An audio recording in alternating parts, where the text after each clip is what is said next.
Quien más o quien menos, en algún momento de su vida, ha adoptado a alguien como héroe o heroína, sea en su niñez con algún personaje de ficción o incluso algún integrante de la familia o del entorno más cercano. Ahora bien, ¿te pusiste a pensar a quién darías tal honorable título en este momento de tu vida?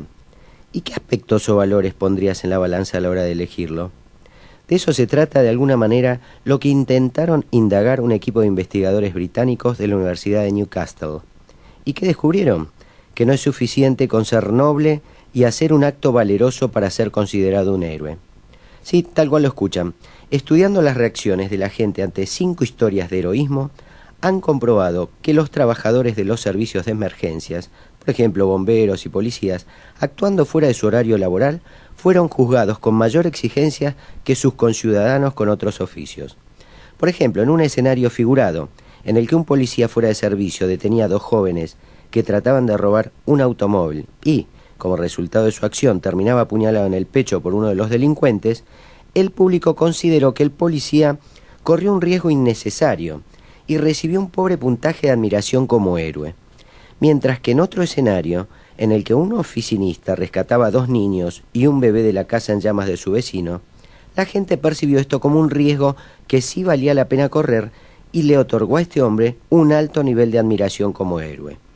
En síntesis, y según se desprende de esta investigación, la mayoría de la gente tiende a considerar a alguien como un héroe si va más allá del cumplimiento de su deber, mientras que aquellos que están entrenados para enfrentar situaciones de peligro solo cumplen con su deber, y si las cosas salen mal o no tan bien, seguirán en el anonimato y pasarán por este mundo sin pena ni gloria. Y el interrogante que quedaría por plantearnos como argentino es si esta investigación refleja con exactitud nuestras sensaciones ante situaciones similares. ¿Vos qué opinás? Hace poco hablamos de la cultura del descarte y hoy he tenido una nueva alegría y que está relacionado con ese tema que hemos hablado hace un par de semanas. Tiene que ver con las películas y máquinas Polaroid. No sé si ustedes sabían que en junio de 2008 las películas de esa legendaria máquina de fotos, que tantas alegrías nos ha dado a muchos, e incluso alguna generación, nuestra generación actual creo que ni las conoce, o al menos las pudo haber visto en fotos, dejaron de fabricarse. Pero ahora hay un nuevo proyecto, el Proyecto Imposible, y vaya nombre, obviamente, porque tiene que ver con el impulsor Florian Kaps, así tal su nombre, que ha decidido reivindicar y volver a fabricar las películas de esta marca Polaroid.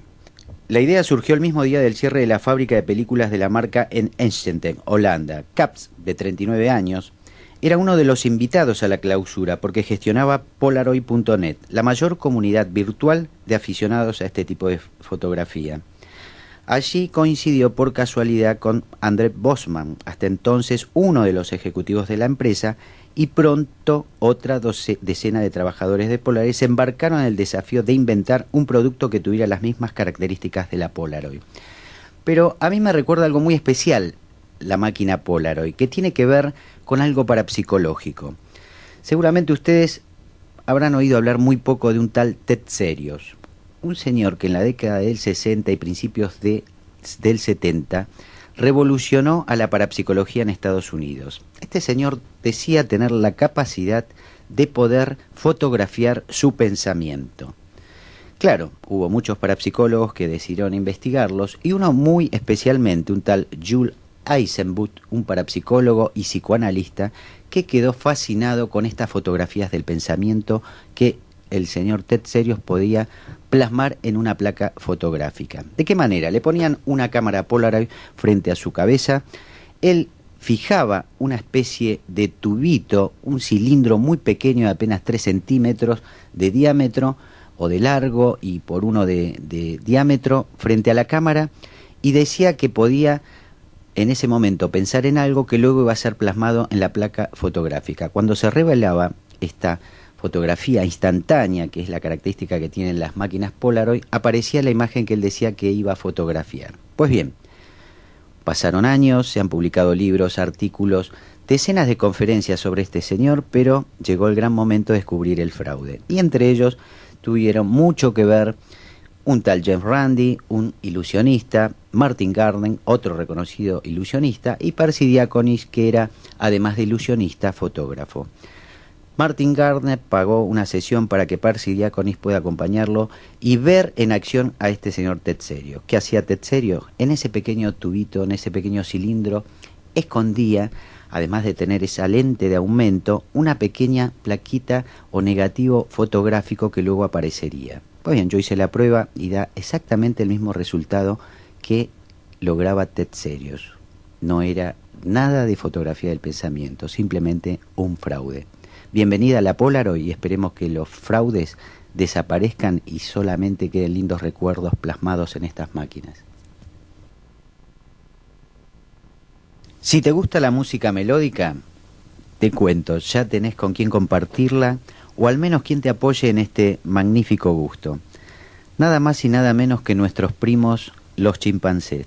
Sí, así como suena, un equipo de científicos japoneses ha investigado los gustos musicales de estos primates. ¿Y qué descubrieron? Que, al menos por ahora, porque es una investigación preliminar, con un chimpancé llamado Sukura, de apenas 4 años, la preferencia de este animalito es la música melódica, armoniosa,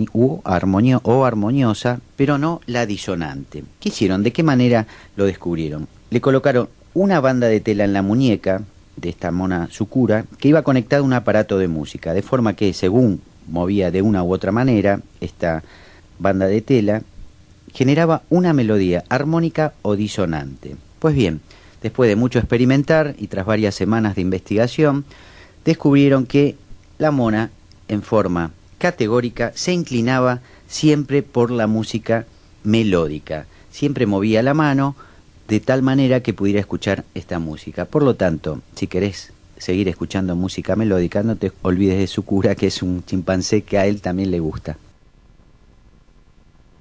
Atención pelados, si pensaste que la calvicie es patrimonio de la raza humana, te equivocaste. Científicos australianos han descubierto en una remota región de Laos una nueva y extraña especie de pájaro cantor, con características muy peculiares. El ave, a la que han bautizado bulbul de cara descubierta, pertenece a la familia de los bulbules o ruiseñores tropicales y se caracteriza por tener parte de la cara y la cabeza calvas. Es la primera especie de pájaro cantor descubierta en Asia en 100 años y por el momento el único ejemplar calvo de Asia continental.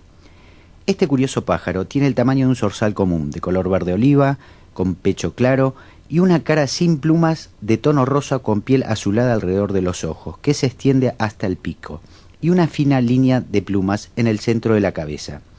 Su presencia en un hábitat tan inhóspito, según dicen los especialistas, puede explicar por qué ha pasado desapercibido durante tanto tiempo. Esta zona, téngase en cuenta, ha sido escenario de otros descubrimientos recientemente. Por ejemplo, en el 2002, una nueva especie de roedor, conocido como Cañou, fue descubierta en esa misma área. 3 años antes, también se había divisado un conejo rayado, sí, así como lo escuchan, un conejo rayado también desconocido por la comunidad científica. Pero, como si fuera una gran paradoja, mientras nuevas especies son descubiertas, muchas más van desapareciendo. Hoy vamos a tocar un tema muy delicado, por cierto, que tiene que ver con lo religioso. Y yo le daría este título: creencias religiosas, sí; comer vidrio, no. ¿Por qué? Se trata de un tal señor Dale Newman, un pastor evangélico pentecostal que el Tribunal de Estados Unidos lo halló culpable del asesinato de su hija enferma. ¿Por qué? Porque prefirió rezar por la recuperación de su hija en lugar de buscar asistencia médica.